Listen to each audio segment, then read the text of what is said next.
Subscribe my channel and hit the bell icon to get notified when I upload my video. Hey, what's up guys, this is Chamuli here, and in this video I will show you how to create vignette effects in Premiere Pro CC.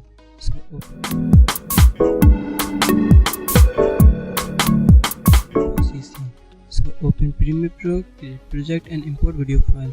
Drag this video to the timeline section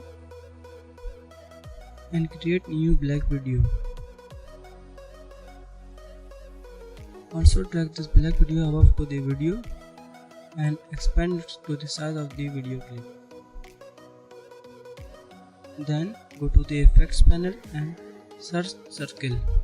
Drag circle to the black video and then go to the effects control panel and find circle. And just what we have to do now is to increase radius to something of 500. Check invert circle, expand feather and increase feather out to edge to 750 settings you want. And now we can also change the color to black or what color you like. That's all for this video. Like my videos, subscribe my channel and stay tuned for more creative videos.